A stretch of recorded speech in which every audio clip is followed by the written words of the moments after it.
there was another article out. So again, to go back to the training thing, there was another article out, or not article, I guess, just a release from Inhofe and them about a new bill to fund law enforcement mental health training.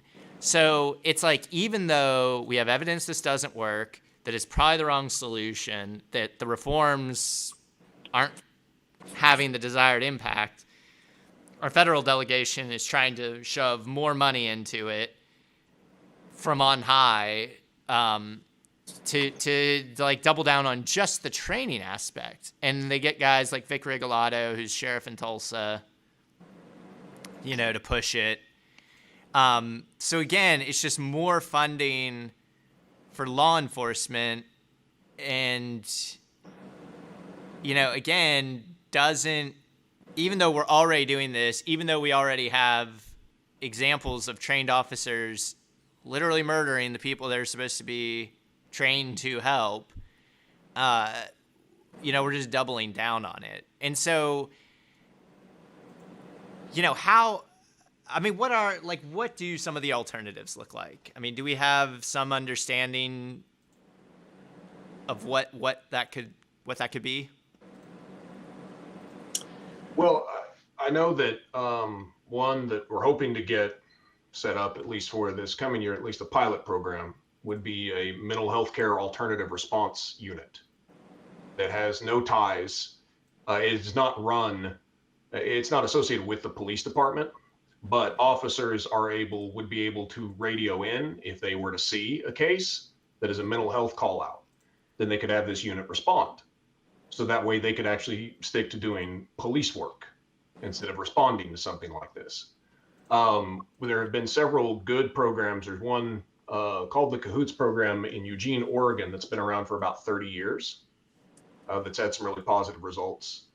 The one that we can hopefully get going here is going to be based on the Denver Star model. And they just expanded that program to be citywide within Denver this year, and had about 750 call outs. So we need something more like that. Well, one thing I know is that whatever the solution is, it's not funneling more money into our police department, because there's obviously some mismanagement of funds anyway. This new police budget that was proposed is it lacks, for a city whose constituents are demanding transparency, it lacks so much transparency.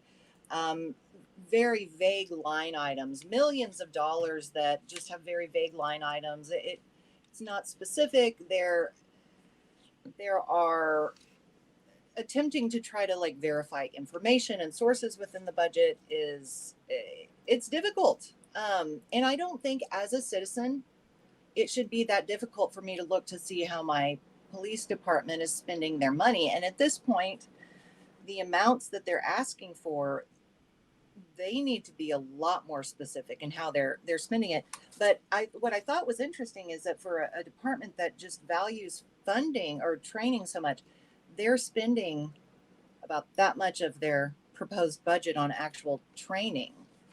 Um, I think but just to historically, to point out, reiterate Derek's point, if you look back at the police budgets from 2019 up through the proposed budget for 2022, the police budget has increased $20 million in that short amount of time.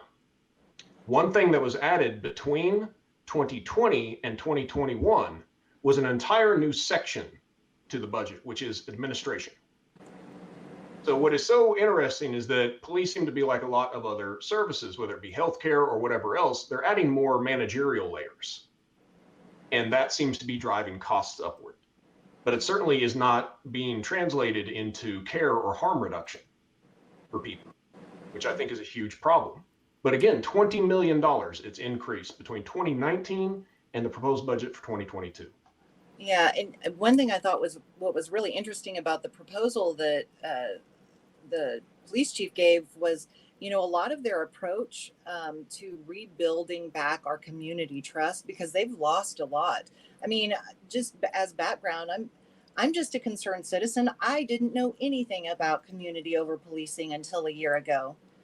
And I was just running an errand in my community and I witnessed a brutal police shooting. Um, and now I feel so morally compelled. I have to speak on these things. And, you know, the Gorley, his approach to rebuilding my community trust was basically a PR program. They don't really want to do better. They want to make us think they're doing better.